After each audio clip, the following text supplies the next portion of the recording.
compartiendo esto. Sí, sí.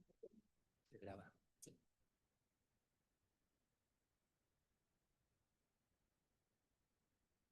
Vamos a empezar.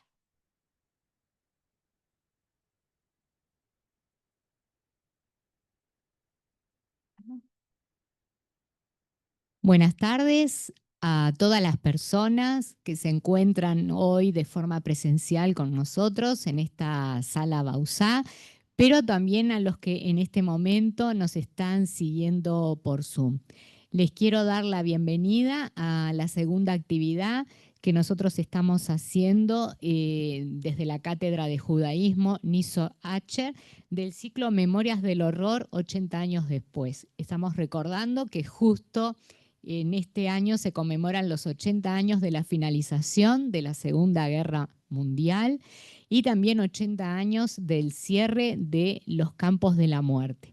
Por eso lo titulamos como lo que son esas memorias del horror que vamos a ir conociendo a lo largo de todas las actividades que vamos a hacer este año de la Cátedra de Judaísmo. Comentarles también que aquellas personas que sigan todas nuestras actividades de este ciclo, tanto de forma presencial como a través de Zoom, una vez que finalicemos el ciclo, les vamos a entregar una constancia por haber asistido a todas ellas. Bueno, hoy vamos a presentar esta Open Lecture que se llama En alemán contra el nazismo, la revista MMM, Memorandum Mensual Marburg o Marburgs Monats Merkblatt, su nombre original en alemán. Y la victoria aliada desde Uruguay. De ello nos va a hablar en el día de hoy el profesor Gabriel Hoffman, que da clases de Historia del Diseño Gráfico en la Escuela Superior de Comunicación Social de la Universidad del Trabajo del Uruguay y también es profesor de la Escuela Integral y profesor de varios cursos que se han venido dictando en la Cátedra de Judaísmo Niso Acher. Antes de darle la palabra a Gabriel, voy a hacer una pequeña contextualización de las distintas comunidades judías que fueron llegando al Uruguay. Nos vamos a focalizar sobre todo en la de habla alemana, porque justamente esta revista, que después ustedes van a poder consultar acá, en esta mesita, estamos haciendo una exposición de lo que han sido los números publicados en el año 1945, pero también otros números con algunas sorpresas y materiales que se utilizaban para realizar lo que es la edición. Yo voy a empezar entonces, como les comentaba, a hacer una pequeña presentación de lo que era en esos momentos las distintas comunidades judías que habían llegado al Uruguay. Vamos a compartir una pequeña presentación que tengo por aquí.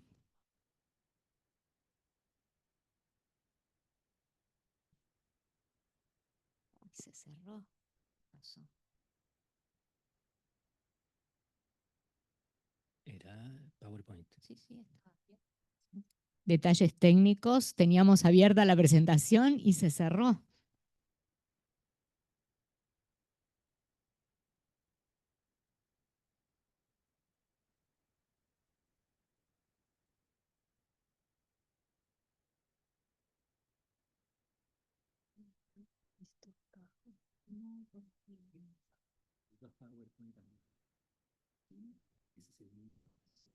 ¿Y este PDF? No, es el mismo. mismo. Está. No, yo lo bajé de acá y se ve que cuando pusieron el Zoom se se cerró.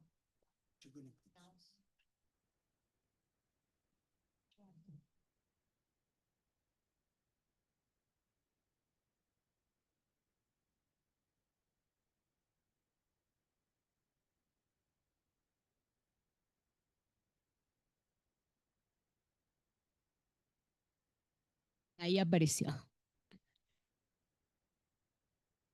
¿Se estará viendo desde el Zoom? Me queda la duda. Disculpen porque como tenemos que compartir todo con las personas que están en el Zoom.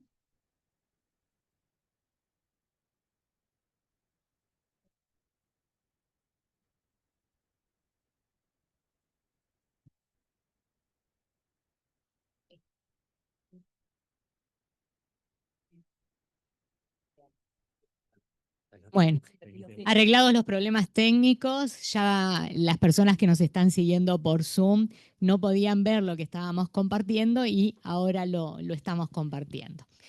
Bueno, yo quería hablarles, mi nombre es Silvia Facal, soy la directora, para los que no me conocen, de la Cátedra de Judaísmo Niso Acher, doy varios cursos también en la Universidad Católica vinculados con lo que son las migraciones de los judíos hacia el Uruguay y también la presencia que han tenido en la propia política uruguaya, que ahora estamos haciendo una investigación desde nuestra universidad al respecto. Bueno, comentarles que a Uruguay llegaron tanto inmigrantes por problemas económicos que decidieron venir a Uruguay buscando una nueva vida para poder mejorar, pero también refugiados, en este caso personas que tenían que escapar de sus países de origen porque sus vidas estaban en peligro. Los pogroms, persecuciones que se hacían en el antiguo Imperio Ruso, en el Imperio Otomano, el largo servicio militar obligatorio que se les imponía a las minorías étnicas, entre ellos a los judíos, que cuando les tocaba hacer el servicio ya se sabía que seguramente iban a morir, y eso explicó que estas personas fueran llegando en distintas oleadas hacia nuestro país desde el último tercio del siglo XIX hasta mediados del siglo XX. A veces tenemos, y acá puse aclarando conceptos, se manejan los conceptos muy mal. Nosotros cuando hablamos de judíos nos referimos a personas que profesan la religión judía, pero también a esa comunidad que practica, que tiene hoy en día una determinada lengua. Después vamos a ver que se dividieron en otras comunidades, pero también a esos descendientes de los antiguos israelitas. Con relación a las etapas en que se produjo la inmigración de judíos hacia el Uruguay, de acuerdo con la antropóloga Teresa Porsekansky, podemos hablar de tres grandes etapas. La primera de ellas empezaría un poquito más atrás, pero sobre todo a partir de 1890, que se producen las migraciones más masivas de judíos hacia Uruguay, hasta el año 1932. Todo este periodo está cubierto por la Ley de Inmigración 2096 de 1899, que era una ley bastante abierta, con la excepción de que no se permitía la entrada a quienes vinieran de África, de Asia, ni a los gitanos. Como ya había judíos de origen sirio que habían venido a Uruguay, junto también con otros sirios de origen árabe, se presentan al Parlamento uruguayo y en 1906 se hace una excepción para que ellos puedan seguir viniendo.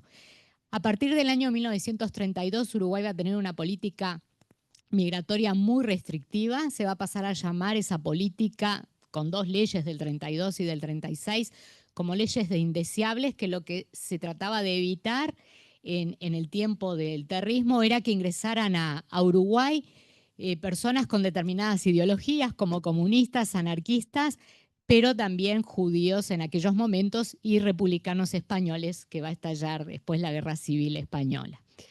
Este periodo iría hasta el año 1941, que es cuando en la Alemania nazi se decide prohibir la salida de todos los judíos que vivían en los territorios del Tercer Reich. Y la última gran etapa, podemos decir que va desde 1945 hasta el año 1954, que van a llegar al Uruguay los sobrevivientes de la Shoah, los sobrevivientes del Holocausto, y se va a hacer una excepción en esos momentos con la legislación. Ahí tienen esa foto que pueden apreciar ahí. Son las listas de pasajeros de barcos de ultramar, donde están todos los datos de los migrantes que llegaron a nuestro país. Yo ahí les puse una que van a ver ustedes que está como tachado en rojo. Esos eran pasajeros judíos alemanes que venían al Uruguay con visa. Después se descubrió que esas visas se las habían vendido algunos cónsules honorarios corruptos, que no eran válidas, ellos no lo sabían, y la Dirección Nacional de Migración de la época en algunas circunstancias los dejaba pasar, pero en otras decidía no dejarlos arribar y los expulsaba del país. La expulsión significaba que si volvían de nuevo al Tercer Reich era muerte. Por suerte, algunos de ellos fueron acogidos en otros países, como los que venían en el Conté Grande en Chile, que después terminaron viniendo al Uruguay. Esto, ahí tiene una fotografía de los tantos barcos en los que venían estos migrantes judíos hacia nuestro país, y vamos a ver cuáles eran esas distintas comunidades. Los primeros en llegar al Uruguay fueron los judíos sefaradíes. La palabra sefarad es el nombre que se utilizaba en hebreo para denominar a lo que es la península ibérica, así que los judíos sefaradíes eran originarios de lo que hoy en día es España y Portugal, que fueron expulsados de allí a finales del siglo XV y que después se terminaron dirigiendo hacia distintos lugares, en primer lugar del Imperio Otomano, del Imperio Turco Otomano, que abarcaba no solo la Turquía actual, sino también el Medio Oriente y buena parte de Europa, sobre todo los países balcánicos. Norte de África también incluido, y estos judíos sefaradíes también se fueron a otros países como Países Bajos, Inglaterra, Francia, etc. Allí mantuvieron su idioma, por lo menos en la parte europea de lo que fue el Imperio Otomano y en el resto de los países de Europa, mantuvieron su idioma ladino, hispano-judío, como le gusta decir a muchos sefaradíes, que era el español que se hablaba en el momento en que habían sido expulsados y que durante buena parte del siglo XVI era el idioma que se utilizaba en el Mediterráneo para comercializar, porque la gran mayoría de los comerciantes de esa época y también navegantes eran judíos de origen sefaradí. La comunidad se dividió en dos, también entre los que hablaban árabe, porque los sefaradíes del norte de África, ellos hablaban el idioma árabe, y también los del Medio Oriente. Así que cuando llegan a Uruguay vamos a tener dos corrientes diferentes. Los que hablaban el ladino, que no tuvieron ningún problema para comunicarse aquí en Uruguay, y los que hablaban árabe, que obviamente tuvieron más problemas a la hora de poder aprender el idioma. Su primer destino acá en Uruguay fue la Ciudad Vieja, que era el primer destino de todas las oleadas migratorias. Allí pasaron a vivir en pensiones, más adelante compraron sus casas, ponían sus comercios, luego de hacer la actividad de vender puerta por puerta, también se dirigieron hacia el interior del país, donde ellos vendían distintos productos que llevaban de Montevideo e introdujeron junto a los judíos de la comunidad ashkenazí la venta por plazos, todo lo que tiene que ver con el crédito en nuestro país. Ahí tienen en el mapita la procedencia de los judíos sefaradíes que llegaron a nuestro país desde finales del siglo XIX, pero también en las primeras décadas del siglo XX. El segundo grupo de judíos que llegan a Uruguay son los ashkenazís. Ashkenaz es una palabra de origen hebreo que se refiere a lo que era el territorio del Sacro Imperio Romano Germánico, lo que hoy es Alemania más otros territorios. ¿De dónde provenían? Ellos provenían principalmente, los que llegan a Uruguay, del este de Europa, porque durante la Edad Media, pero también en tiempos de la época moderna, varios de los judíos que habían nacido en el Imperio Sacro Romano Germánico fueron expulsados de allí y terminaron dirigiéndose hacia países de la Europa Oriental, como tienen ahí en la diapositiva los distintos destinos. A diferencia de la comunidad anterior, ellos hablaban yiddish. El yiddish es una mezcla de alemán con palabras eslavas y también hebreo. Así que los que llegaron a Uruguay, además de hablar sus lenguas, algunos hablaban rusos, otros polacos o las lenguas de los países en las que nacían, todos ellos hablaban el yiddish y se comunicaban con esa lengua. ¿A dónde se dirigieron al principio? También a lo que era Ciudad Vieja, pero después a otros barrios como Villa Muñoz y el barrio Goes. Villa Muñoz hasta el día de hoy se le denomina como el barrio de los judíos por la gran actividad comercial que desarrollaron allí y también por la creación de una vida comunitaria muy importante. Además de dedicarse a la venta ambulante, tenían otras profesiones como la de sastre, relojeros, también había joyeros, etcétera, etcétera. Todo eso enriqueció, podemos decir, la actividad económica de nuestro país. Esa es la principal zona de origen, la gran mayoría venían de Polonia. Ellos llegaron a principios del siglo XX a raíz de los pogroms que se realizaba contra ellos en el Imperio Ruso, pero también en la década de los 30 por la persecución que se va a hacer y sobre todo cuando los nazis invadan el este de Europa y muchos que van a llegar después de terminada la Shoah. Tenemos también a los judíos de habla húngara, que ellos procedían de lo que hoy es Hungría, pero también de la zona de Transilvania, de Rumania, una parte de Eslovaquia y algunos territorios de Yugoslavia. Todo eso que era lo que se llamaba la Gran Hungría, que formaba parte del Imperio Austrohúngaro. Su llegada empezó a producirse sobre todo a partir de 1920, después que el Imperio Austrohúngaro pierde la Primera Guerra Mundial, hasta el año 1955, que después de la invasión soviética a Hungría se hacía muy difícil que la gente pudiera salir de este país. Lo que los unía más era el idioma y la cultura húngara. Ellos hablaban húngaro, dejaron de hablar yiddish porque en el Imperio Austrohúngaro se les permitió integrarse en la sociedad. Incluso muchos judíos húngaros cambiaron sus apellidos de origen por apellidos húngaros. También al principio residieron en Ciudad Vieja, más tarde también en el centro y se dedicaron también a distintas profesiones, como habíamos visto con el caso de los judíos ashkenazíes. Ahí les puse una foto de lo que fue la construcción del Estadio Centenario, que en el 2030 van a ser 100 años, y muchos de los obreros que participaron de la construcción del Estadio Centenario eran judíos húngaros que habían llegado a nuestro país. Finalmente, otra de las grandes comunidades son los judíos de habla alemana o yeques, como les decían el resto de las comunidades judías, porque al igual que los alemanes eran personas muy, muy formales. Venían de lo que hoy en día es Alemania, de Austria, de la región de los sudestes, de lo que es al día de hoy la República Checa, y también prusianos orientales, que era parte de Alemania y después pasó a Polonia una vez finalizada la Segunda Guerra Mundial. Ellos llegaron a partir de 1933, perseguidos por el nazismo en esos momentos, hablaban alemán. Su primera residencia fue en Ciudad Vieja y en el centro de Montevideo, y a diferencia del resto, había un gran número de profesionales universitarios, de empresarios, de industriales y de grandes comerciantes, porque con la nueva ley de migración en Uruguay se exigía que los migrantes que llegaban a partir del 32 y también del 36 tenían que venir en primera clase, dejar depositados 600 pesos uruguayos de la época, que eran unos miles de dólares, por persona, y comprar también la visa. Entonces esto se hacía muy difícil para las personas más humildes.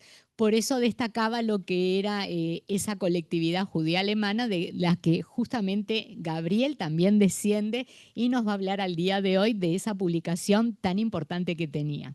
Estos son los territorios del Imperio Alemán antes de la finalización de la Primera Guerra Mundial, y estos son los territorios que después va a ir ocupando el Tercer Reich y que es de donde procede justamente esta comunidad judía alemana. Vamos a tener a partir del año 45, como dijimos hoy, la llegada de los sobrevivientes de la Shoah, que se va a agilizar con una nueva normativa que va a entrar a regir solo por el año 46, que aquellos que tuvieran parientes hasta el 4º grado y que esos parientes, esos familiares se hicieran cargo de estos sobrevivientes, se les daría el permiso para poder ingresar a Uruguay. Ahí tienen una de los tantos formularios que tenían que presentar sus familiares y que nosotros pudimos consultar en el Ministerio de Relaciones Exteriores. Todos estos judíos tuvieron una vida comunitaria muy activa. En el año 32 se crearon 3 de las grandes comunidades que aglutinaban después también a otras instituciones que se habían creado desde 1909 en adelante. Hablamos de la comunidad israelita sefaradí del Uruguay, la Keilah, la comunidad israelita del Uruguay que aglutinaba a los judíos ashkenazí, la comunidad israelita húngara del Uruguay y la nueva congregación israelita de Montevideo que se forma en 1936. A su vez también estaban los judíos progresistas, aquellos de ideas comunistas o bundistas que formaron su propia vida comunitaria, como la Asociación Cultural Israelista Jaime Siklowski, que sigue existiendo hasta el día de hoy, la Asociación Progresista Mordejai Anilevich, que después si quieren saber algo al respecto sigue existiendo, Gabriel nos puede hablar también porque conoce muy bien, que es el judaísmo humanista y sionista. La anterior es una comunidad no sionista, ambas siguen funcionando hasta el día de hoy. Y estas cuatro instituciones en 1940 decidieron darse una única representación política y crearon el Comité Central Israelita del Uruguay, que tenemos hoy con nosotros a su presidente, Robert Schiffner, que nos está acompañando en el día de hoy. Y ahí yo les dejo unas cuantas instituciones de ayuda a los inmigrantes y refugiados judíos, sobre todo los judíos alemanes, que fueron llegando al Uruguay en estos años. Y de estas instituciones participaban también uruguayos, principalmente socialistas, comunistas, algunos vallistas, y también otros migrantes e incluso alemanes que ya se encontraban viviendo en Uruguay, que no eran nazis de la vieja colonia alemana, que llegaron a interactuar también con los judíos alemanes que llegaban en esos momentos. Un poco sobre los números. Se dice que el mayor momento de esplendor cuantitativamente de la comunidad judía alemana fue sobre todo en la década del 50. Se habla que pudieron vivir en esos momentos de 40.000 a 54.000 judíos en esos años, y hoy se estima más o menos entre 16.000 y los números más optimistas hablan de que pueden llegar a 20.000 personas. Hubo una inmigración muy grande y también un descenso en la natalidad, como ha pasado con el resto de la población uruguaya. Y lo último que quería decir, porque sé que nos acompañan hoy varios estudiantes que estudian todo lo vinculado a la parte de la política y las distintas comunidades, sobre todo religiosas, que había en Uruguay. Los judíos tuvieron una participación política muy activa. En un principio, aquellos que se denominaban como progresistas, que eran de ideología sobre todo marxista, fundaron sus propios partidos. Aquí mismo estaba el Partido Bundista, había una sección incluso del Partido Comunista Judío, pero después terminaron pasando a formar parte del Partido Comunista del Uruguay. Y también había otros que eran sionistas y no sionistas y que realizaban una importante labor, podemos decir. Incluso los anarquistas participaban de las huelgas del 1 de mayo. Ahí tienen un cartel en yiddish de una marcha de trabajadores en la ciudad de Montevideo de 1927. Tuvieron una gran importancia en toda la creación de lo que fue el movimiento sindical en nuestro país. Y siempre nos preguntamos, bueno, y más en la actualidad, ¿qué pasa con esa comunidad judía en su participación política? Bueno, siempre se decía que la mayor parte de la comunidad judía votaba al Partido Colorado. El Partido Nacional, por lo menos yo recuerdo que cuando entrevisté a judíos de distintas comunidades me decían, es que nos sonaba mucho a nacionalsocialismo, entonces votar un partido así o hacerse hincha de Nacional era como, les sonaba algo raro. Entonces muchos empezaron a ser hinchas de Peñarol, pero también de otros equipos. Me acuerdo, varios judíos alemanes hinchas de Defensor. Y Partido Colorado, sobre todo el sector vallista, el sector más progresista del Partido Colorado. Nosotros sabemos, por lo menos hay un trabajo que hizo Rafael Porsekansky, que lo que votaron los judíos en las elecciones de 1999. La mayoría, el 65%, votó al Partido Colorado, un 25% al Encuentro Progresista Frente Amplio y después ven un 4% al Nuevo Espacio, que después vuelve al Frente Amplio y una parte queda como partido independiente, un 4% al Partido Nacional. O sea que la gran mayoría colorados, pero un porcentaje muy importante de judíos de izquierda que justamente está relacionado con esas ideologías progresistas que nosotros habíamos comentado que habían traído. Y ahí tienen los nombres, solo por curiosidad, de algunos judíos que activan en la vida política de nuestro país en la actualidad, que se los quise traer a propósito para que vayan viendo que algunos los conocerán porque fueron ministros, intendentes, diputados, también senadores, etcétera, etcétera. Con eso termino y le voy a dejar la palabra a Gabriel, que es el gran protagonista de lo que nos va a contar en el día de hoy. Muchas gracias. No, gracias a ustedes. Ahora vamos a ver el tema técnico.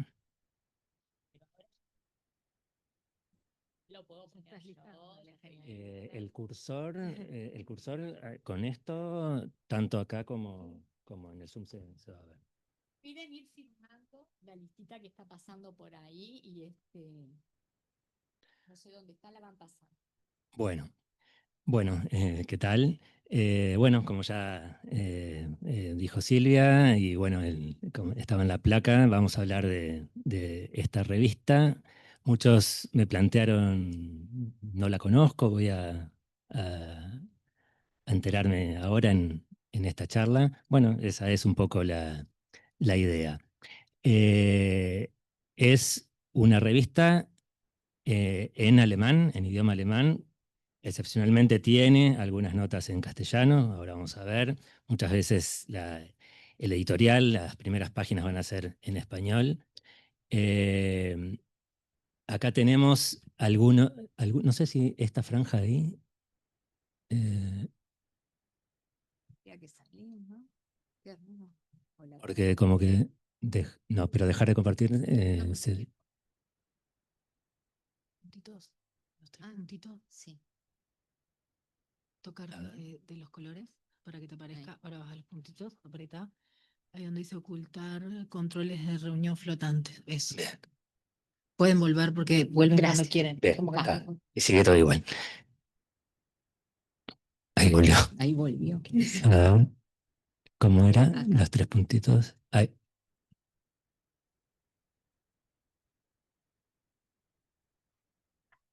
Cada vez que vuelvan vamos a los tres puntitos. Mm, Eso. bien. Ep, Te hace escape. y vuelve. Bueno, vamos a que tapa ahí.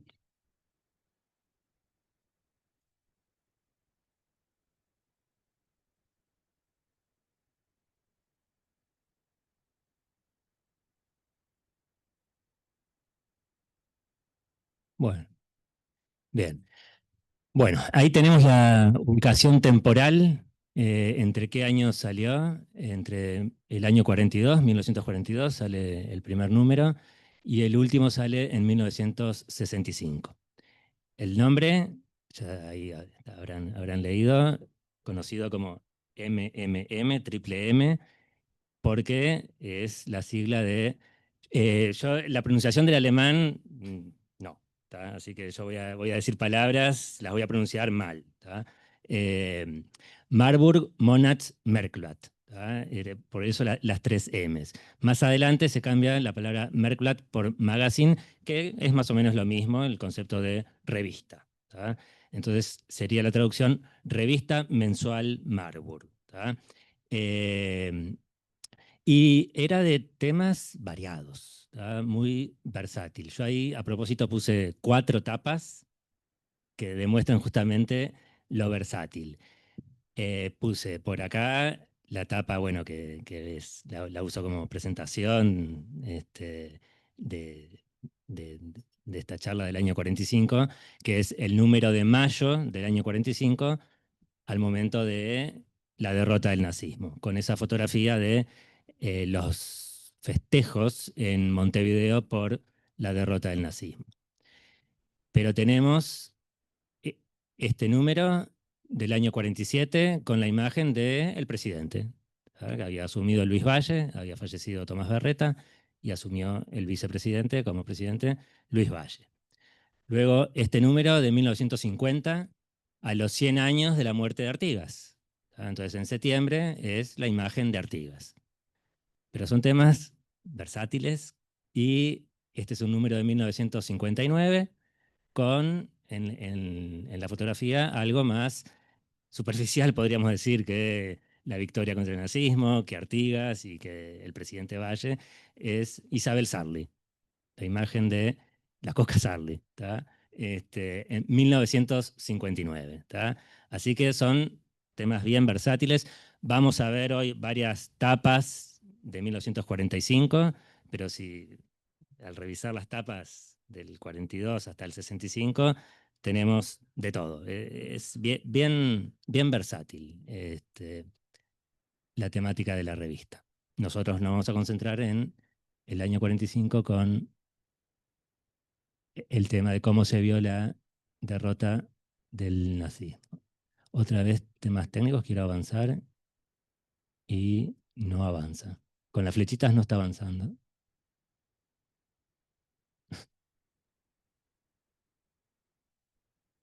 No sé. ¿Qué pasó? Ahí. Tenés como que hacer clic en... Ah, sobre el Zoom. conectando. No te preocupes.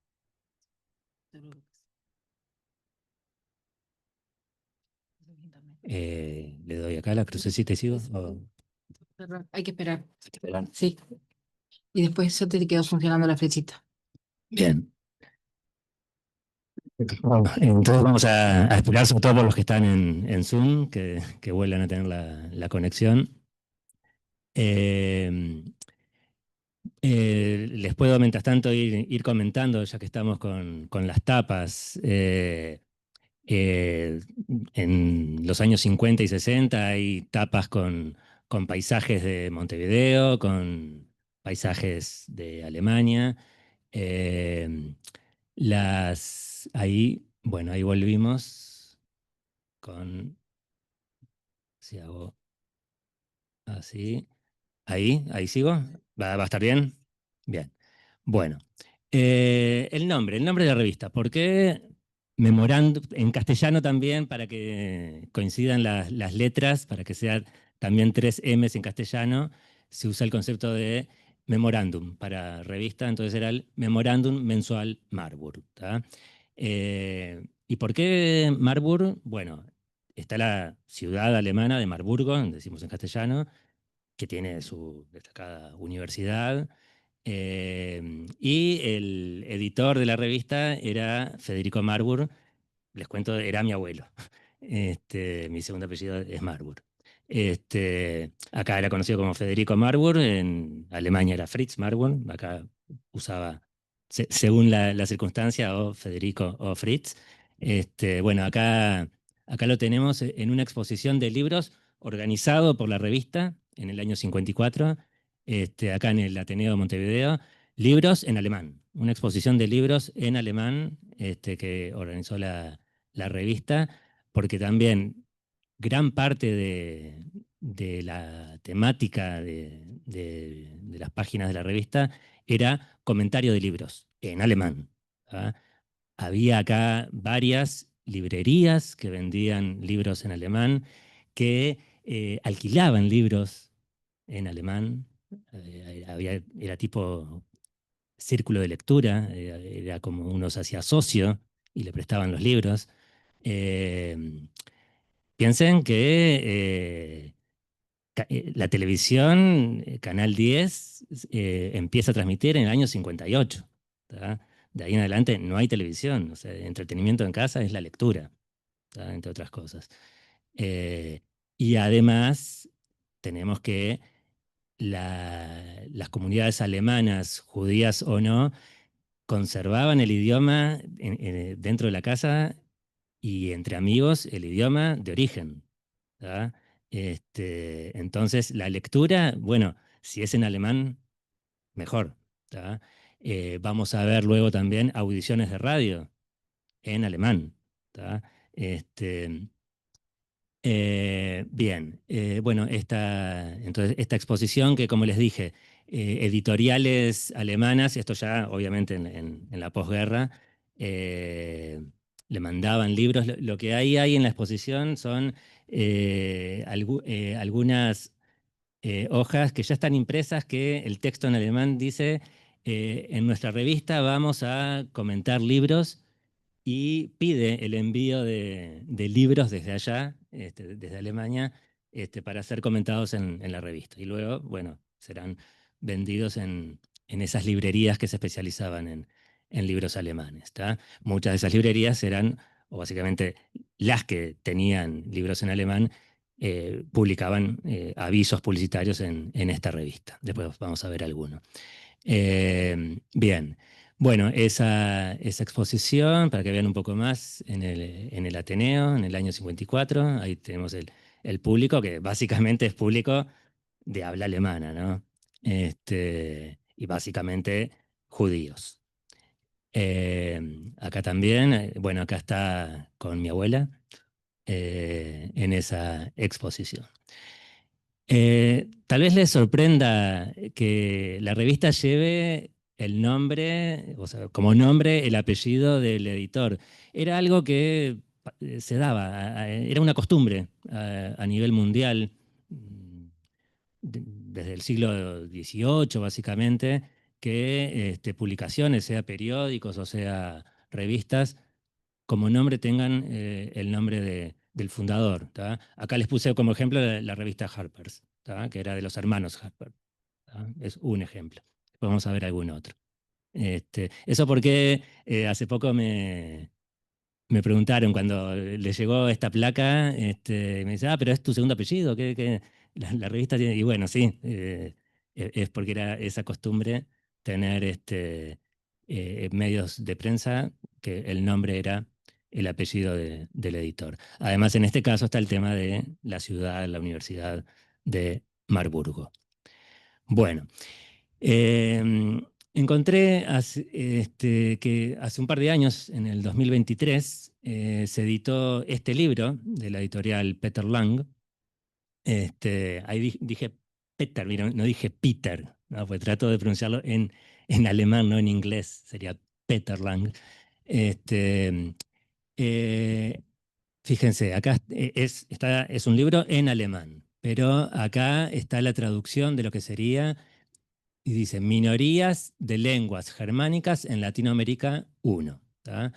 Minorías de lenguas germánicas. ¿Tá? Eso también Silvia lo planteó.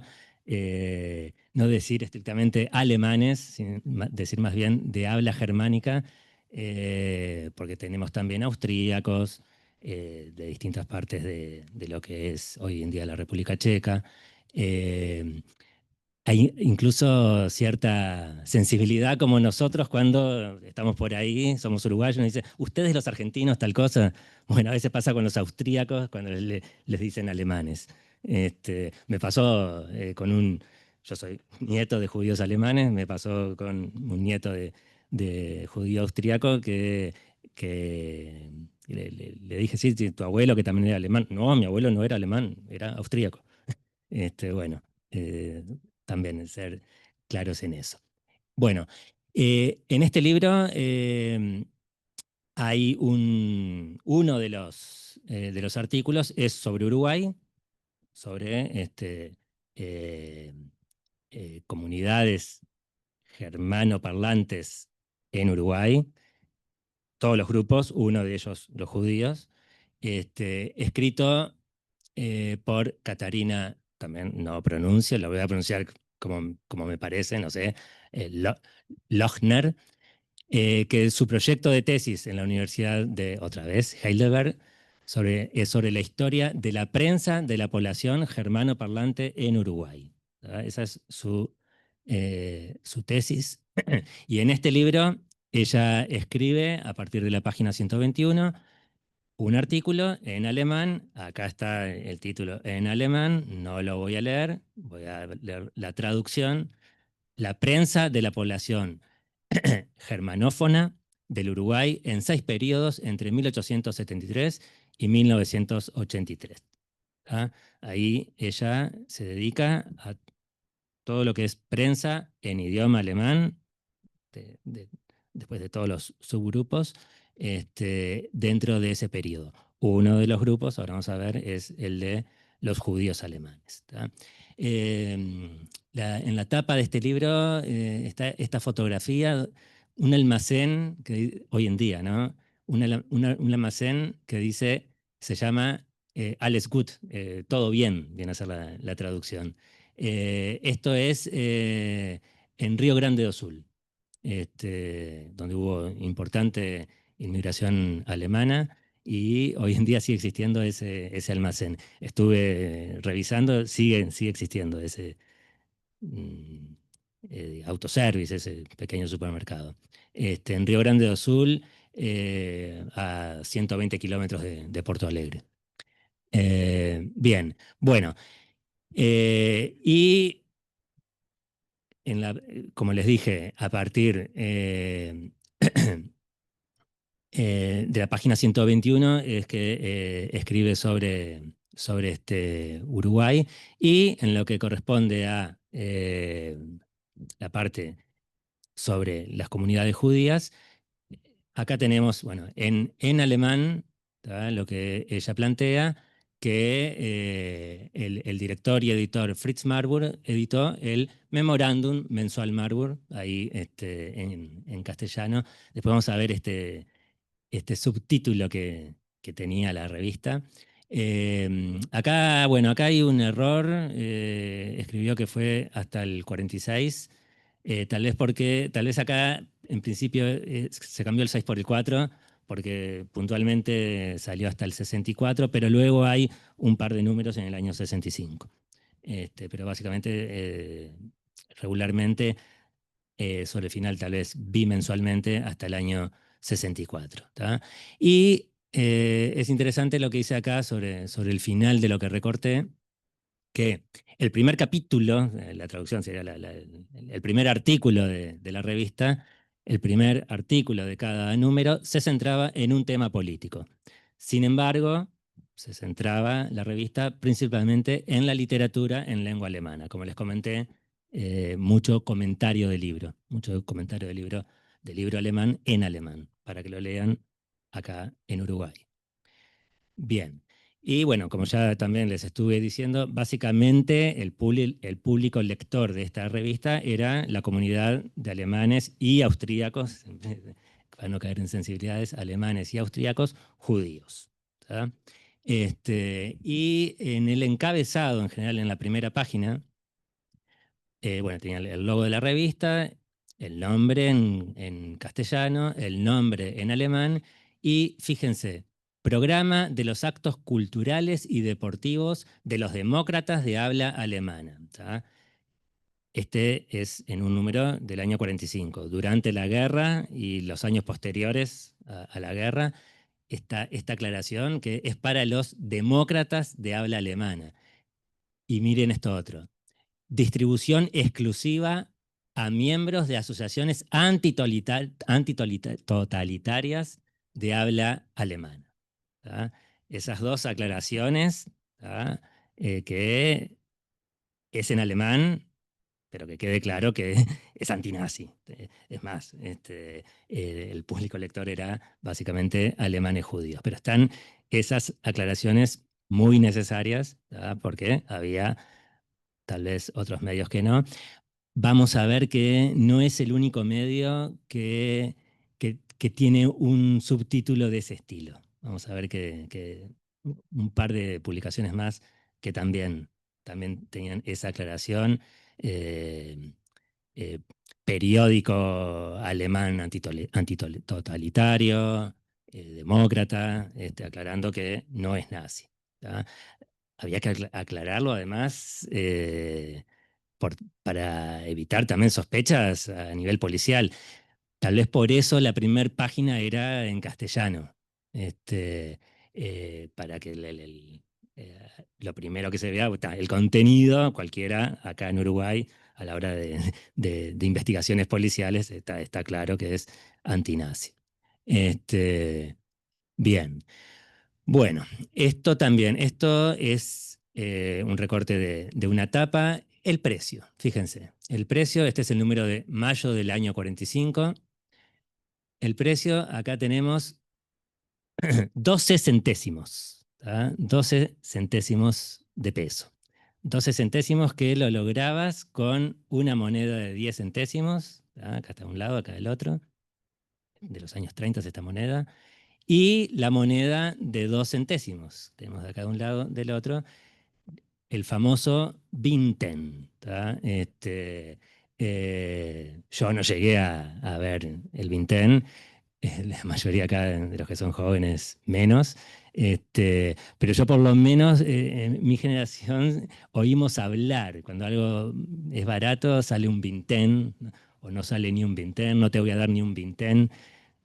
No existía cuando yo era chico el vintén, pero escuchábamos decir el vintén. Los jóvenes de hoy en día ni siquiera eso, me parece. Que son, fíjense, son 2 centésimos. ¿Tá? Ya ni siquiera hablamos hoy en día de centésimos. ¿Tá? En Uruguay hablábamos de centésimos, en Argentina centavos, en el mundo básicamente hablaba de centavos. Acá era el lugar que decíamos centésimos. A veces los argentinos venían y les causaba gracia que se decía centésimo en vez de centavo. Y estamos hablando de una moneda de 2 centésimos, no 20, ¿tá? No 0,2 pesos, 0,02, ¿tá? 2 centésimos. Y el valor de la revista era 12 centésimos. Y ustedes dirán, bueno, ¿es caro, es barato? Bueno, vamos a comparar. ¿Tá? En el año 45, 12 centésimos. Esta revista salía 10 centésimos, más o menos, ¿tá? Lo mismo. Esta revista, 7 centésimos. ¿Tá? El semanario Marcha, que empezó a salir en el año 39, salía los viernes, ¿tá? 5 centésimos. ¿Tá? Más barato, pero es semanario, sale 4 veces por mes. En el mes salía 20 centésimos. ¿Tá? Si compramos 4 viernes, Marcha salía 20 centésimos por mes, la MMM 12 centésimos. ¿Tá? Sale más que un ejemplar de Marcha, pero menos que lo que en el mes saldría a comprar todos los números de Marcha, los 4 números del mes. A propósito, también puse el número de mayo del 45, un número de mayo del 45, básicamente el 4 de mayo, 2 días después de la caída de Berlín, ¿tá? La caída del nazifascismo. El boleto. Este es un boleto de la época, fíjense, acá dice Kutza, 8 centésimos. ¿Tá? El boleto salía 8 centésimos, ¿tá? La revista 12, ¿tá? Para ir comparando. Durante décadas el boleto en Montevideo estaba 8 centésimos. Cuando en los años 50 se subió a 10 centésimos, hubo todo un movimiento de protesta y se llevó a referéndum. Y hubo lo que se llamó, le decían el plebiscito, pero en realidad el referéndum, el plebiscito del vintén, porque había subido un vintén, había subido 2 centésimos, se volvió a bajar, después subió. Pero el número sale 12 centésimos, el boleto estaba a 8. Bien. Volviendo a la revista, llegó también a Argentina. Esto es un texto que salió en el número correspondiente a julio del año 45. Acá tenemos en alemán, donde dice MMM en Argentina. ¿Tá? Y acá les puse la traducción de lo que dice acá. ¿Tá? MMM en Argentina. Está el nombre de el que se va a encargar, otra vez no lo quiero pronunciar mal, entonces no lo nombro, pero ahí lo tienen escrito, de el que se va a encargar de distribuirlo en Argentina. ¿Y quién era este señor? Autor de las novelas El Conde Chiano y Los últimos días de Viena, novelas en alemán, y traductor de la epopeya nacional argentina Martín Fierro. Es el que tradujo el Martín Fierro al alemán. Ha asumido la administración de la MMM para Argentina. Por primera vez se distribuirán en Argentina 3.000 ejemplares del próximo número.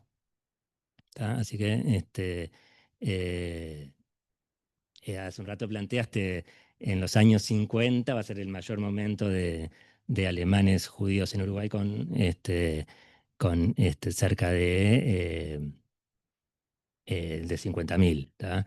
Esto es en el 45, y una revista uruguaya que se va a distribuir en Argentina para básicamente los judíos germanoparlantes.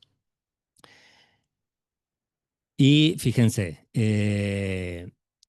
las suscripciones, suscripción anual, ¿no? Acá dice, en Argentina, 3 pesos argentinos, en Bolivia, 60 pesos bolivianos, en Chile, 30 pesos, en Paraguay, 3 guaraníes, en Uruguay, 1 peso. ¿Tá? Es lógico, si sale 12 centésimos por mes, que 12 números tengan cierto descuento, será 1 peso. ¿Tá? Y bueno, ahí en alemán dice que mandar por correo, y acá está la dirección para solicitarlo, ¿tá? Y será enviado por correo, ¿tá?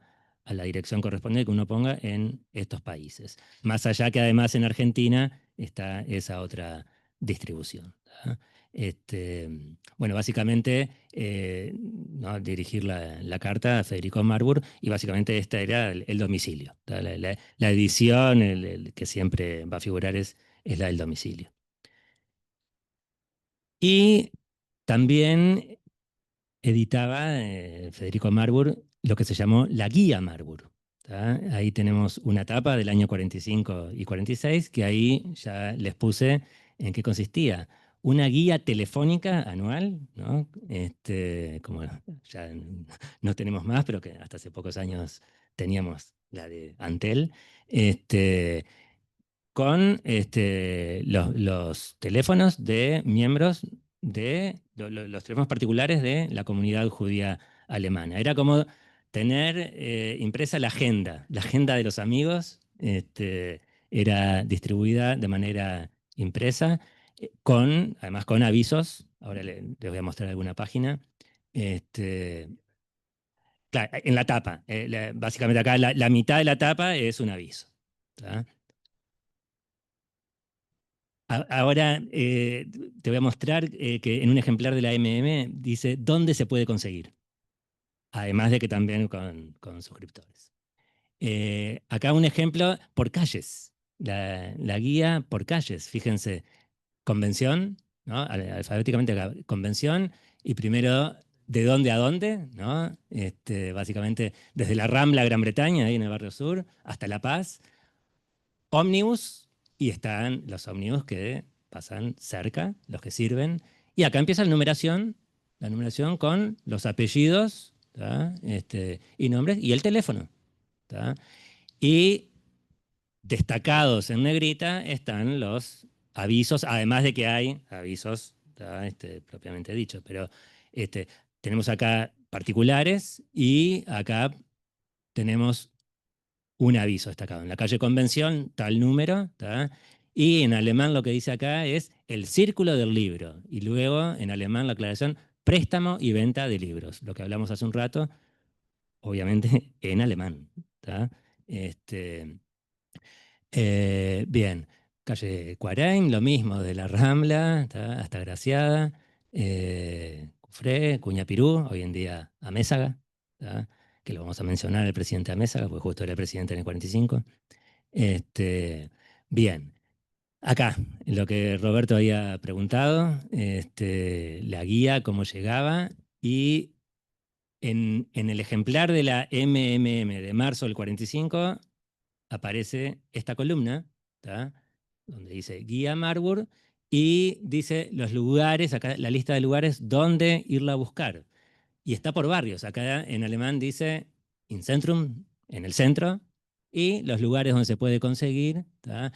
Fíjense, básicamente, por ahí hay una peluquería, acá Peinado Certa, ¿no? Básicamente en negocios de confianza, ¿no? Se podía ir a buscar. Ay, se me fue. Ahí está.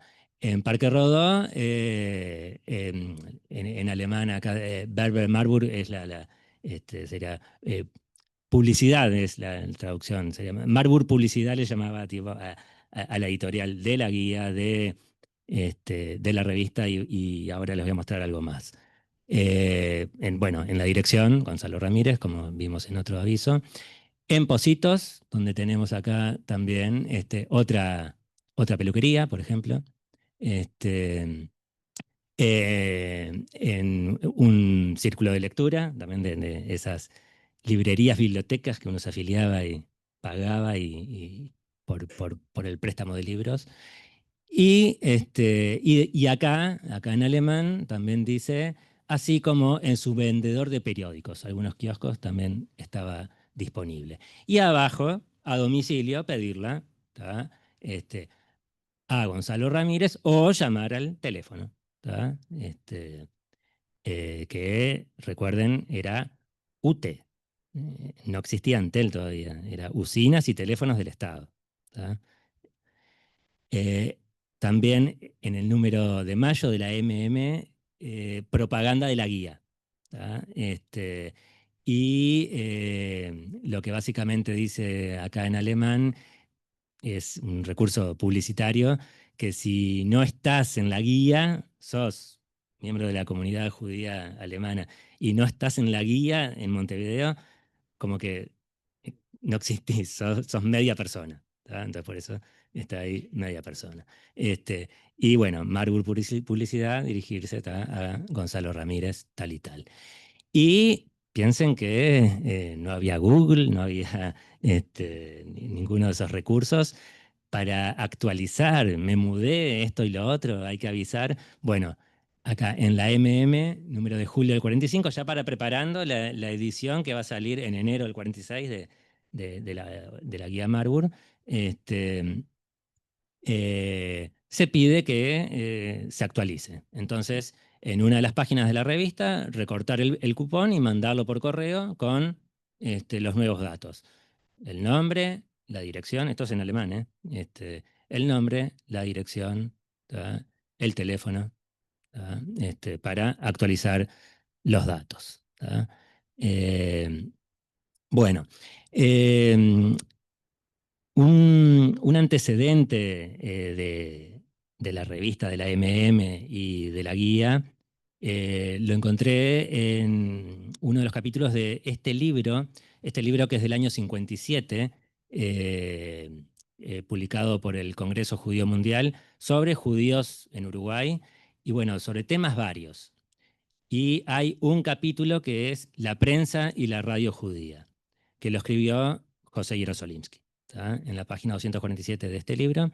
Y en la página 259 llega a los judíos de habla alemana y dice, un capítulo importante de la vida en el Uruguay de los judíos de habla alemana se abre en el mes de marzo de 1938. Aparece por primera vez el Gemeindeblatt. Otra vez mi pronunciación no es buena. Órgano de la nueva Congregación Israelita de Montevideo, ¿no? La NSI, la Comunidad de Judíos de Habla Alemana. Primeramente lo hace en forma mimeografiada y como publicación mensual. Su primer redactor fue Fritz Marburg. Acá hay una O de más, no importa. Había sido entonces el primer redactor del Gemeindeblatt cuando salía mimeografiado y una vez por mes, totalmente en alemán. Dice Jerosolimsky, desde febrero de 1939, o sea, casi un año después, se encarga de la redacción el veterano periodista, que era periodista ya en Alemania antes de venir, George Freund. Aparece desde entonces en forma impresa y, acá lo corté, dice impresa y semanal, el Gemeindeblatt. Y acá Jerosolimsky escribió originalmente mimeografiada y acá les puse la portada mimeografiada del primer número. ¿Tá? Acá en alemán dice marzo de 1938. ¿Tá? Como ven, se nota que es mimeografiado. Y bueno, acá dice que por el tema publicitarios, la dirección, lo que sería la edición Marburg Publicidad, y en el año 38 donde vivía, antes de Gonzalo Ramírez, acá en la calle Legionarios, tal y tal. Y en una página interior se avisaba a los interesados que no hayan recibido este primer número, se les solicita que faciliten su dirección para poder gestionar su envío. Por favor, envíe su correspondencia a, acá, lo que sería Publicidad Marburg, la dirección, por correo. ¿Tá? Acá estamos en el año 38. Si bien existían los teléfonos, era algo mucho más raro. ¿Tá? Entonces, básicamente, lo que se pide es por correo. La comunicación, básicamente, por correo. Ya a partir del 40 hay guía con números de teléfono, pero bueno, no todos tenían teléfonos, era el del vecino. ¿Tá? Bueno, cada vez más, pero eh, la demanda insatisfecha en la década del 80, yo me acuerdo, cuando era chico, seguía la demanda insatisfecha de teléfono, de teléfono en casa. Y estaba el tema de el vecino que tiene, el almacén, ¿ah? ¿Eh? El borde, sí, pedir el. Este, eh, bien. Estar en lista de espera.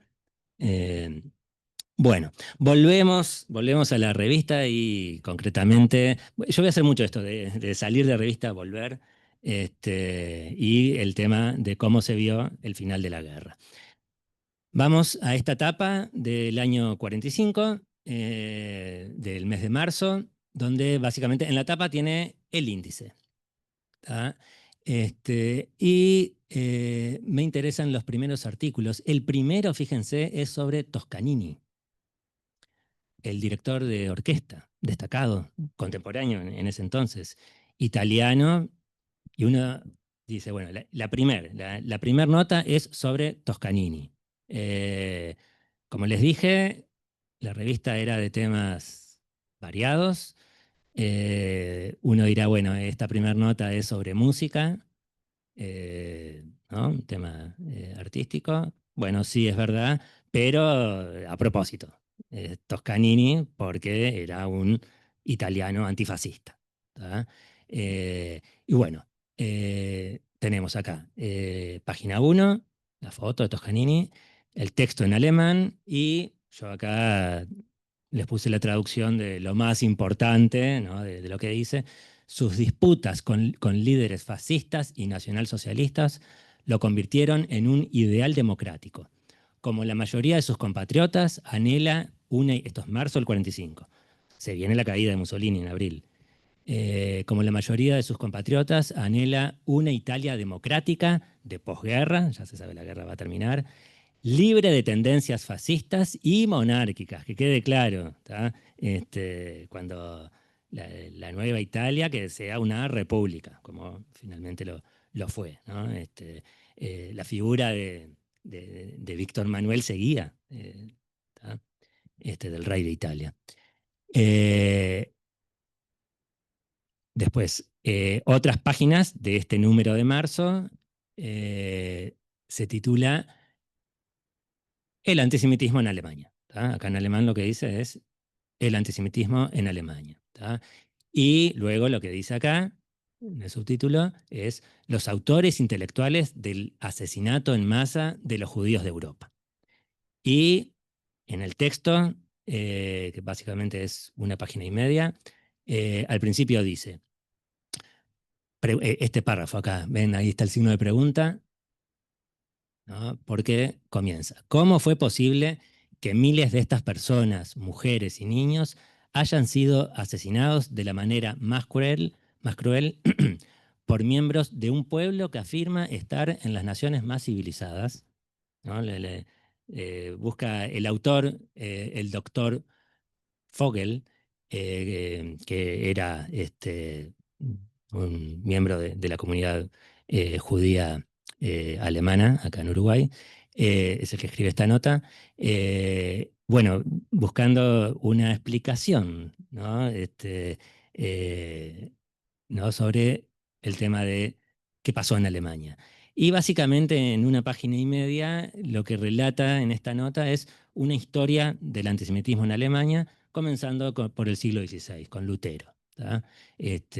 Lutero tuvo primero unos escritos muy elogiosos hacia el judaísmo, ¿tá? Condenando el antisemitismo eh, que había en la Iglesia Católica, ¿no? Él, ¿no? Desde la Reforma defiende el judaísmo. Él esperaba que los judíos alemanes lo siguiesen, que se convirtieran al cristianismo y concretamente al luteranismo.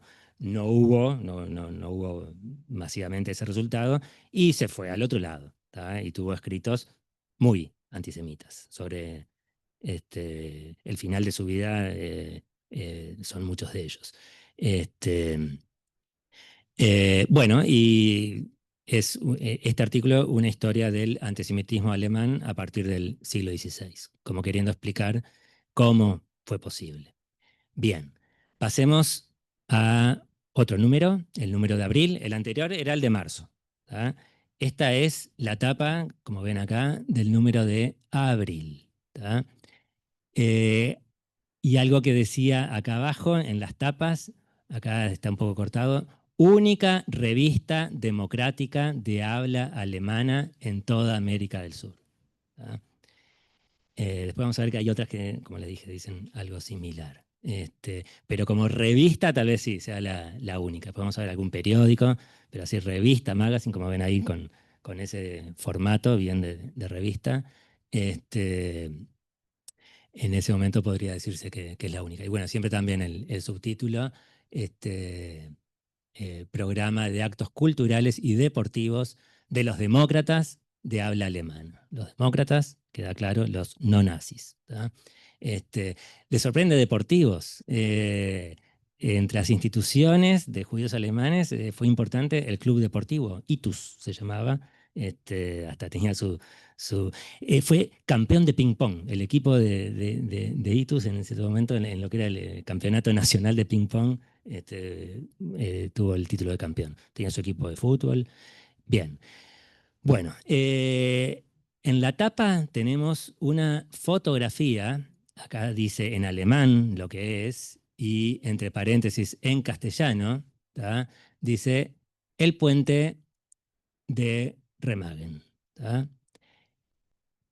Uno podrá pensar, un puente, una obra de ingeniería interesante, un puente alemán, el recuerdo de Alemania, será por eso, pero no es inocente. Esto es en abril del 45 y ¿qué había pasado con este puente? ¿Tá? El 7 de marzo, tropas americanas capturaron el puente, que está en la zona, digamos, del Rin, hacia Occidente, hacia Francia, digamos. Y capturar este puente permitió que 125.000 soldados americanos, con tanques y camiones, cruzaran el Rin. ¿Tá? Eh, Eso desde el 7 de marzo hasta el 17 de marzo, cuando los alemanes lo volaron. ¿Tá? Bueno, vieron que por ahí entraban las tropas americanas, lo volaron con aviones, ¿tá? Este puente, pero permitió, digamos, un gran avance en el frente occidental de las tropas aliadas en marzo del 45. Así era el puente cuando existía. Como les dije, fue volado por los propios alemanes. Y bueno, acá tenemos una foto de americanos, de los soldados americanos, después de que lo capturaron. Acá tenemos esta torrecita, que la tenemos acá, una de ellas, hay varias. Y hoy en día no fue reconstruido. Quedó como monumento histórico. El puente no fue reconstruido, como recuerdo. Acá lo tienen, la cabeza del puente. Y tenemos acá justamente estas torrecitas, fíjense. Ay, la torre alta, la torre baja. La tenemos acá, la torre alta, la torre baja, son las mismas, ¿tá? Con la bandera alemana de hoy en día y la de Estados Unidos, ¿no? Y adentro funciona un museo, ¿tá? De lo que fue, lo importante que fue a nivel militar haber capturado este puente. Bueno, entonces no fue inocente en la tapa de la revista de abril colocar esta fotografía. Bueno, y como les dije, muchas veces la primer nota era en castellano y de un tema político, de un tema de actualidad. Y en este número de abril, la primer nota es en castellano, se titula Viena reconquistada. ¿Tá? Estamos en abril. ¿Tá? Está terminando la guerra, pero no terminó todavía. ¿Tá? Berlín cae a principios de mayo. Acá todavía Berlín no cayó. ¿Tá? Pero en abril cayó Viena, ¿tá? La vieja capital de Austria. ¿Tá? Y tenemos una nota firmada por el doctor C.A. Básicamente vamos a ver quién fue, doctor Federico Kohn. Otra vez mi pronunciación del alemán no lo voy a decir para no decirlo mal, pero acá ahí tienen. Este era un abogado, ahora les voy a mostrar algo más de él. Algunos fragmentos de esta nota en castellano, de estas raras notas en castellano que salían en la MMM.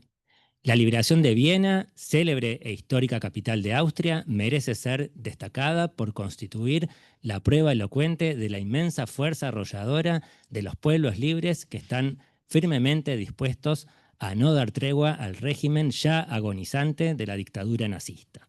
¿Tá? Y les coloqué ahí una foto. Esta foto no es de la revista, es una de las famosas fotos de la liberación de Viena. ¿Tá? Tenemos soldados soviéticos, soldados del Ejército Rojo, claramente, con esos gorros. En la azotea, digamos, del Ayuntamiento de Viena, atrás se ve también parte del Ayuntamiento de Viena, con la bandera austríaca. ¿Tá? La bandera austríaca, roja, blanca y roja, las tres franjas. Es importante porque mientras Austria fue ocupada por el nazismo, la integró al Tercer Reich, con la bandera del Tercer Reich, ¿tá? La esvástica. Entonces, es que fue liberada. Que tenga la bandera rojo, blanco y roja es la bandera austríaca, digamos, síntoma que ya no está ocupada por los nazis. Esto se ve, ¿cuánto nos queda? 6 minutos. Eh, en la novicia rebelde se ve el tema de que poner la bandera austríaca es un acto de protesta contra el ocupante nazi. Acelero. Sigue la nota sobre la liberación de Viena. El heroísmo del pueblo ruso, el gigantesco poder industrial y humano de Estados Unidos y la inaudita resistencia de Gran Bretaña, aún aquellos días tan oscuros de 1940 y 41, han sido coordinados para un fin digno de ser alcanzado. ¿Tá? El ambiente en el 45 es los aliados de Occidente y la Unión Soviética juntos. ¿Tá? Acá tenemos lo que fue el cuartel que se instaló en Viena, ¿tá? Acá tenemos el escudo austríaco, otra vez rojo, blanco, rojo, ¿tá? Con todas las banderas, la de Estados Unidos, la del Reino Unido, la soviética, la francesa. ¿Tá? El ambiente en el 45 no es el de 3 años después, cuando el bloqueo de Berlín, y ya en Guerra Fría. ¿Tá?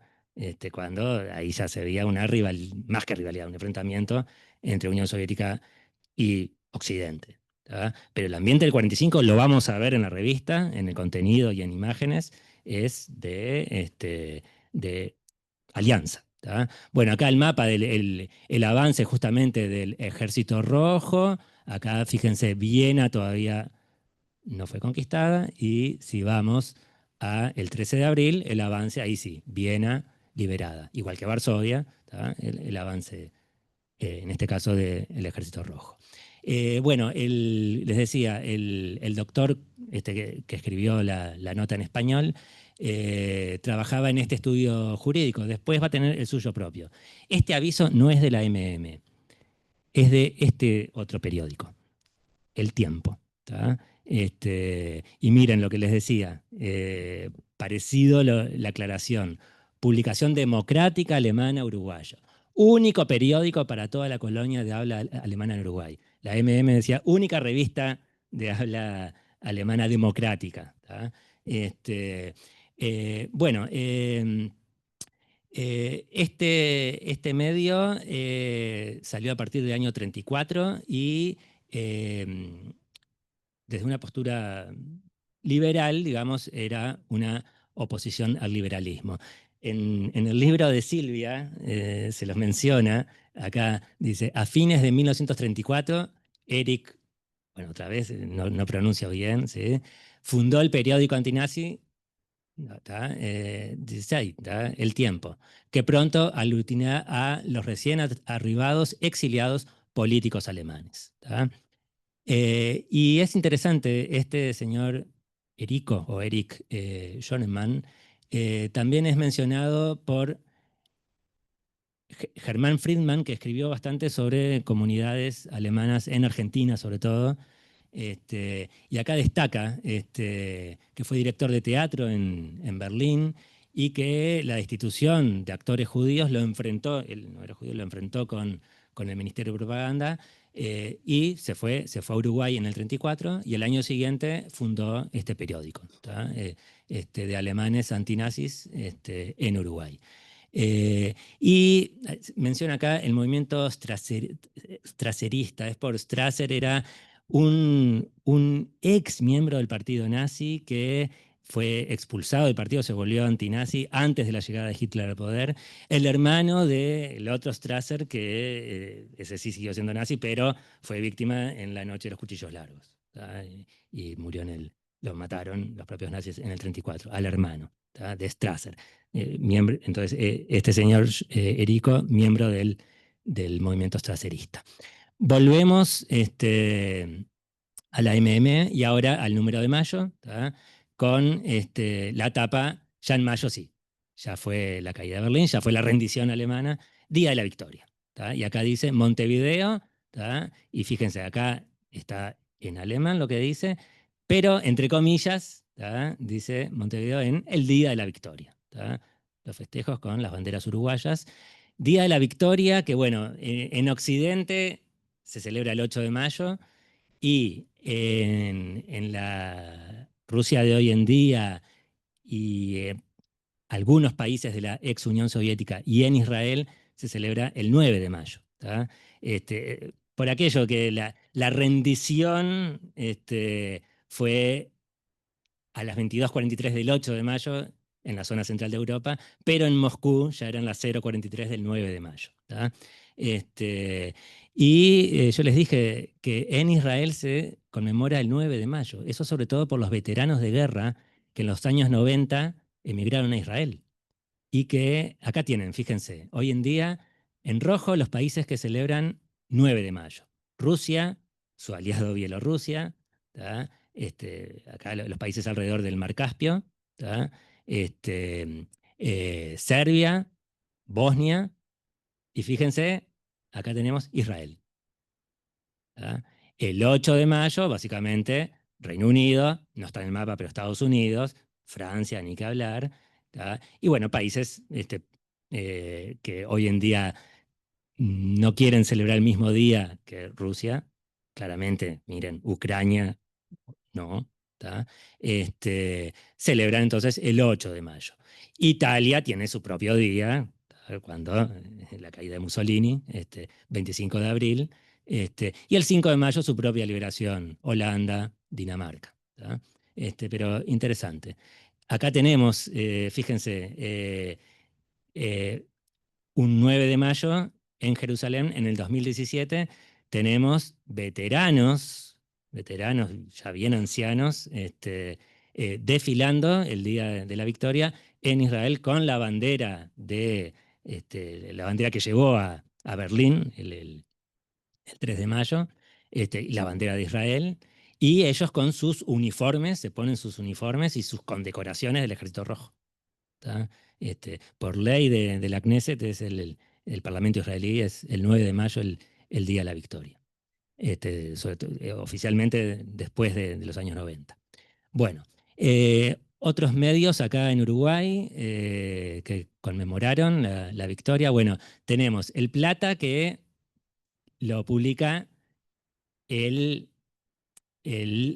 como ven acá,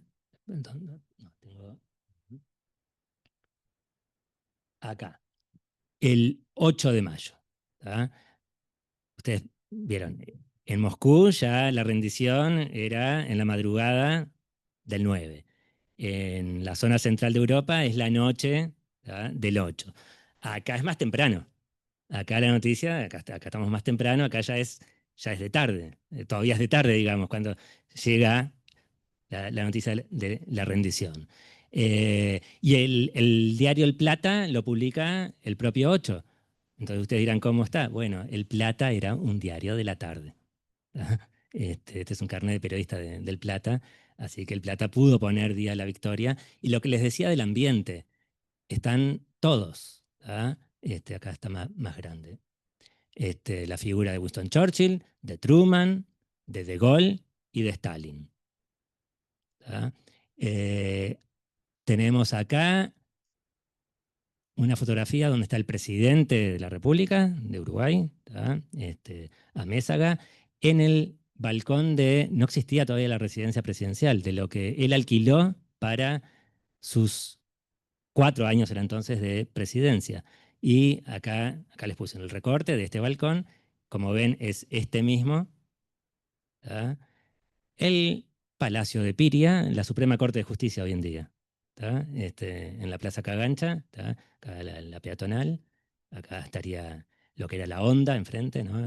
Los hoy en día tribunales. Bueno, tapa del País, esta famosa tapa, cada aniversario redondo de cada año que termina en 8 del País, saca publicaciones. Bueno, y también, fíjense, El País, vinculado a... El Plata era diario del Partido Nacional, de Juan Andrés Ramírez, del Partido Nacional Independiente, los blancos no herreristas, que después del golpe de Terra era otro partido, el Partido Nacional Independiente. El País apoyaba al Partido Nacional Independiente. Las imágenes de Churchill, Roosevelt y Stalin, las 3 banderas. Como les dije, este es el ambiente en el 45, no es así, no es en el 39, cuando el pacto entre la Unión Soviética y Alemania, no va a ser el ambiente cuando la crisis de Berlín en el 48 y de ahí en adelante, pero en el 45 sí, somos aliados. Al día siguiente, las fotos de los festejos en el país. Bueno, estamos en la Universidad Católica, el diario católico, el bien público, también celebra con la palabra paz en rojo. ¿Tá?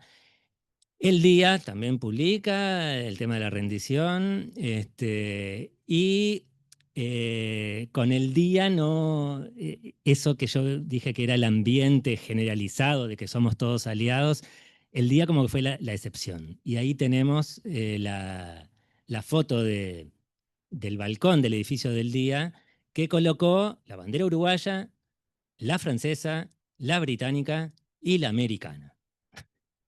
Eh, el Frente Oriental no existió. ¿Quiénes entraron en Berlín? ¿Quiénes entraron en Viena? ¿Quiénes liberaron Auschwitz? No está. La bandera soviética no está por el carácter anticomunista que tenía el diario El Día. No así, fíjense en ese momento, no El País, no El Plata. Bueno, y esto es el día, fíjense, unos días antes de la rendición, cuando cayó Berlín. Los festejos cuando cayó Berlín. Todavía no es la rendición, pero cayó Berlín. Y bueno, hubo disturbios delante del día que duraron horas. Por eso, a partir de la tarde del 2 de mayo y por horas los disturbios. El diario comunista, Justicia, que incluye la imagen de Stalin, pero también la de Roosevelt, que ya había fallecido a principios de año, lo sustituyó Truman. ¿Vieron? A veces aparece Truman, a veces Roosevelt. Pues la figura es Roosevelt, pero en ese momento es Truman. Y Winston Churchill. En el diario comunista, que estén ellos dos, otra vez, si es años después, sería impensable. Pero es el ambiente del momento. La tribuna popular. Fíjense, también, la Tribuna Popular incluyó a Churchill, Roosevelt y Stalin. ¿Tá? Un diario conservador de la familia Lapido, que antes de la guerra publicó notas, como estoy mal de tiempo las paso, estas notas muy antisemitas y simpatizantes con la Alemania nazi. ¿Tá? Pero en el 45 ahí se recicló. ¿Tá? Y simpatizantes con el nazismo en el 45 se sumaron a la celebración de la victoria. Son todas estas notas antisemitas de la Tribuna Popular del 37. Y en el 45, fíjense, esa etapa con la B, con la B de la victoria que va a aparecer mucho. Sigo porque además ando mal de tiempo. Vimos la nota de abril, la nota en castellano de abril, ¿tá? Firmada por el doctor C.A. Bueno, en mayo el doctor C.A. También publica esta nota, alerta a hombres libres, ¿tá? Y bueno, por un lado es de festejo, pero, fíjense, pero no olvidemos que el largo camino de la victoria está lleno de millones de víctimas de todos los pueblos de la tierra. No olvidemos que debemos la victoria sobre la tiranía tanto a los grandes conductores como a los millones de hombres y mujeres desconocidos que sufrieron y murieron. Las grandes conquistas de la Revolución Francesa están a salvo, ¿tá? Después de haber sido pisoteados por la bota ¿tá? Bueno, les digo porque tengo que acelerar. Ahí tienen la página 1, ¿tá? Alerta a hombres libres. Y página 2, ¿tá? Con un artículo con elogio hacia Roosevelt, hacia Stalin, hacia Churchill, los jefes políticos, y hacia los jefes militares respectivos. ¿Tá? Montgomery, de Gran Bretaña, Eisenhower, de Estados Unidos, y Zhukov, de la Unión Soviética. ¿Tá? Y la página siguiente, fíjense, de este número, las primeras páginas todas son sobre el tema. Es la transcripción de la nota en el programa de radio que había programas de radio en alemán, de destinatarios igual que la MMM, los miembros de la comunidad judía de habla alemana. ¿Tá? Era el doctor Gebhardt. ¿Tá? La audición la empezó en el 38 y siguió hasta que falleció en el 84. Seguía existiendo a determinada hora del día una audición en alemán para judíos alemanes en la década del 80. Incluso después que falleció en el 84, continuó con otras personas. Bueno, y acá está la presentación y después viene el texto, pero como estamos mal de tiempo, dice, a las 17:15 del 2 de mayo, la noticia de la caída de Berlín llegó a la única emisora democrática germano-española, La Voz del Día, de Radio Águila de Montevideo. Circuló por varias radios. Radio Águila tenía la frecuencia en AM de lo que hoy es Radio Mundo, la vieja CX32, donde está en perspectiva, donde escuchamos en perspectiva, era Radio Águila, CX32 1170 AM. Pero pasó por varias, pasó por CX50 Independencia, por CX46 Radio América, por Clarín, pasó por varias. Y bueno, que estuvieron presentes Walter Olden, representantes de la otra Alemania y el Comité Antifascista Alemán, y dice ahí, además acompañados por el himno ruso y la marsellesa. Pero tengo que apurar, ¿quién era Walter Olden? Bueno, un destacado judío alemán. Había sido, fíjense, combatiente alemán en la Primera Guerra Mundial y estuvo preso entonces en Gran Bretaña. Como prisionero alemán estuvo prisionero en Gran Bretaña desde el 16 y fue liberado recién en el 20. La Primera Guerra Mundial que terminó en el 18. Bueno, acá el otro que también estuvo presente, destacados alemanes antifascistas judíos. Y habla de la otra Alemania. Y la otra Alemania era una agrupación, lo hago bien rápido, de alemanes antinazis que fundaron esta agrupación en Argentina, pero acá también recurro a Germán Friedman, editaron 2 números desde Uruguay, 2 números que son el 1 y el 2 que se les mostré recién, y el 3 y el 4, ¿tá? Porque estaban prohibidos en Argentina, en la época que el ministro era Martínez Ubiría, destacado antisemita, ¿no? La presidencia de Ramírez en Argentina, Bueno, el Comité Alemán Antifascista también se lo menciona ahí en la emisora. Acá rescaté de esta charla que sobre el señor Gebhardt dio esta investigadora alemana, Sonja Wegner. Y bueno, también tenemos acá el Comité Alemán Antifascista, que era algo, digamos, una coordinación en toda América Latina, pero acá es un encabezado, una carta desde Montevideo. Y bueno, y acá dice, presentamos lo que dijo el doctor Gebhardt en la radio. Bueno, y en la radio, en alemán, dice, por fin, llevamos 12 años anhelando este día, ta, ta, ta, ta, ta, ta. Tengo que acelerar, son, como ven, varias páginas. Tengo que acelerar. Y el final. La libertad de la nueva Europa no tiene aún un himno indiscutible, pero la libertad del mundo sí, la Marsellesa. Y me imagino que ahí le da señas al operario de que ponga el disco La Puga en la Marsellesa. En la contratapa, en la parte interior de la contratapa de este número de mayo, aparece este aviso, ¿tá? Que es el Hogar Infantil Afilantis.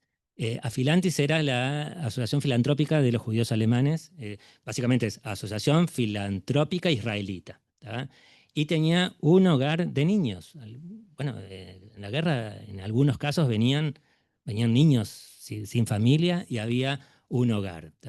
El primero de ellos es esta fotografía, fue demolido, estaba en lo que hoy es la Torre Yauri, de Yauri y Juan María Pérez.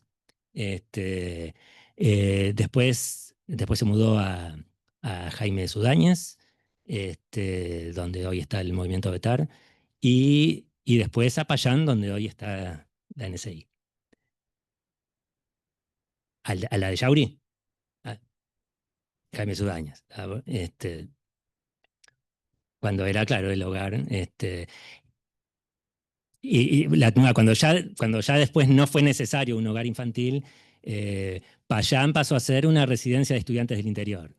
Y después, bueno, la escuela de Madrid, donde yo llegué ahí, la escuela de Madrid en Payán.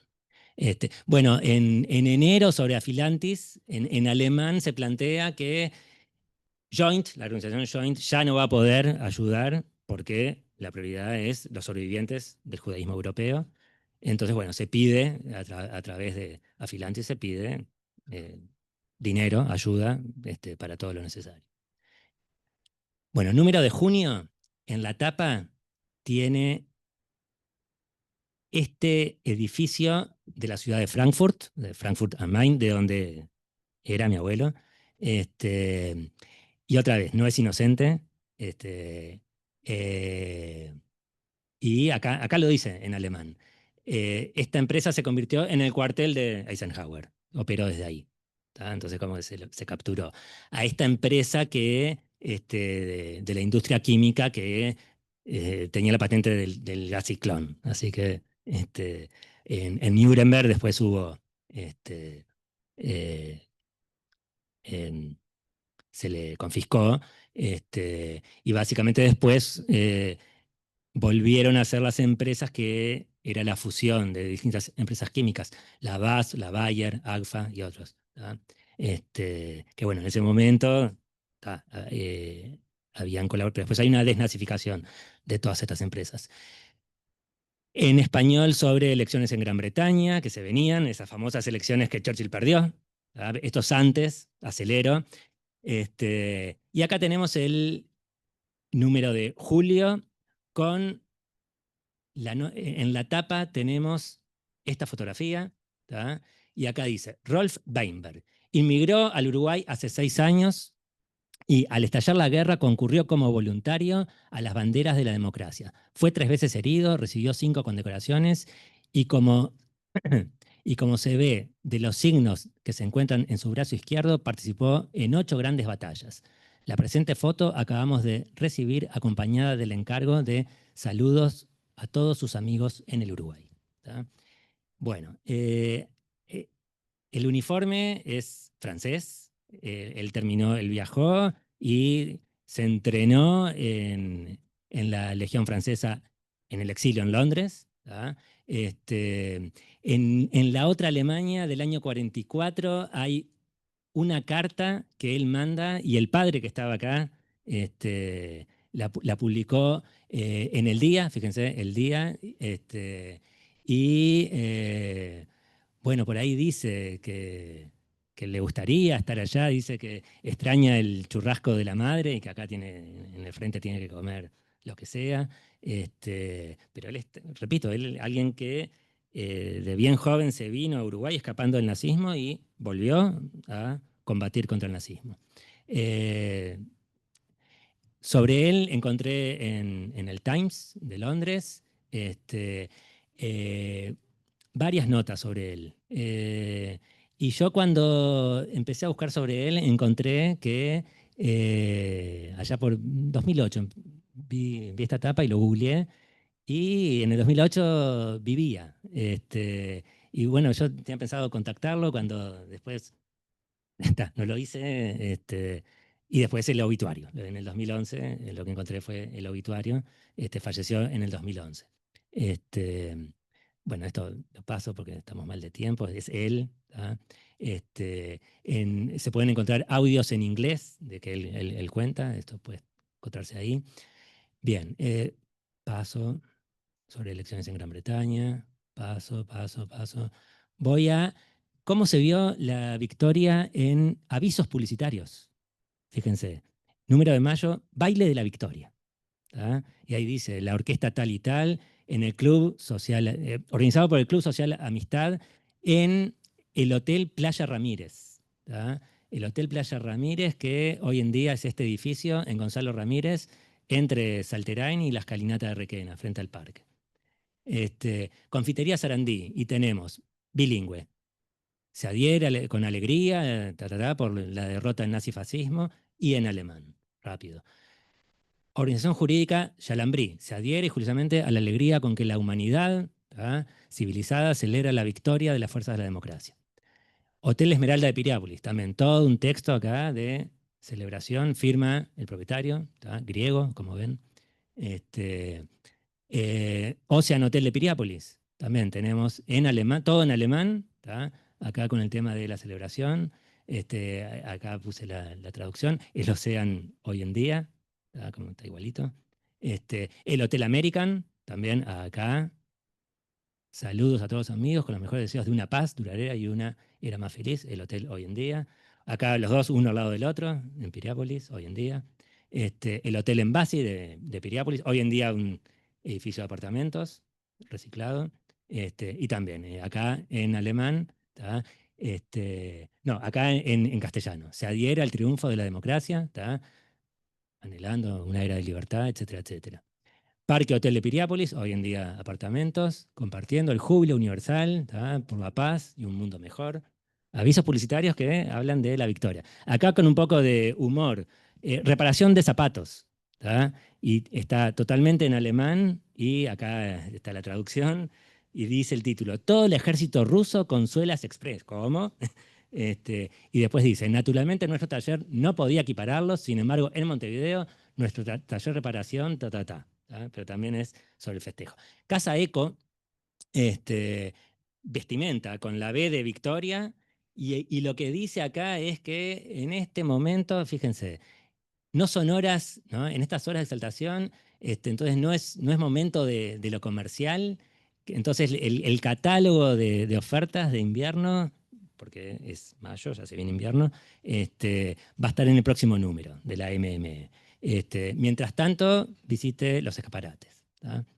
En el número de junio, gran baile de la victoria a beneficio de la Cruz Roja Soviética. Otra vez lo que les dije, el ambiente del momento es que no importa, americano, soviético, todos son aliados. Acá puse el logo de la Cruz Roja Soviética. Gran baile de la victoria a beneficio de la Cruz Roja Soviética en el Palacio Salvo, que había bailes. Esto está en la parte de adentro de la contratapa. También Miguel Feldman también publica en este libro cómo también se publicaban la victoria con los tres líderes, soviético, americano y británico, las banderas. Desde la URSS también los carteles tenían en cuenta a los aliados occidentales. Y acá les puse en otros medios avisos que tienen que ver. En el bien público, en el mismo número que les mostré hoy, Onda, los interdepartamentales, con la victoria de Samotracia por la victoria, y las banderas británica, americana, soviética, china, whisky el monje, celebra la victoria de la democracia, y celebremos con whisky, ¿sí? Además es un whisky británico. Compañía Salus, también, Salus que también tenía, no era solamente agua, ¿no? La bodega y viñedos tal y tal celebra también la victoria, ¿tá?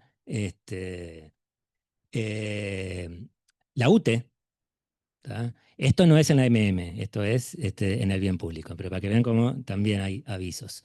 La compañía del gas, ¿tá? Gas por Cañería, que era empresa británica en ese momento además. Y los últimos números sobre los juicios de Nuremberg, Crimen y Castigo, nota en castellano. Y para terminar, y ya meternos en el año 46, Organización Jurídica Yalambrí y lo que planteaste hoy. En el número de junio, que se ofrece el servicio para gestionar los certificados de solvencia económica para extranjeros cuyos familiares deseen radicarse en Uruguay. Lo que planteaste, acá hay un aviso de un abogado que lo gestiona. Acá puse para explicar qué es eso, y esta clase que habías dado sobre justamente esa orden ministerial de enero del 46 que digamos, aflojaba en esa exigencia para instalarse acá, si alguien los puede mantener. Y para terminar, hablamos del whisky y algo que era importante, los vicios. Y acá un aviso de alguien que tiene como negocio el servicio de envíos de cigarrillos a Europa. Algo que estaba faltando allá. Mande usted a sus relaciones en Europa cigarrillos Philip Morris. El cartón de 10 cajillas, de 20 cigarrillos, lo importante, algo que teníamos acá, yo no fumo, pero era común. Bueno, dejamos por acá.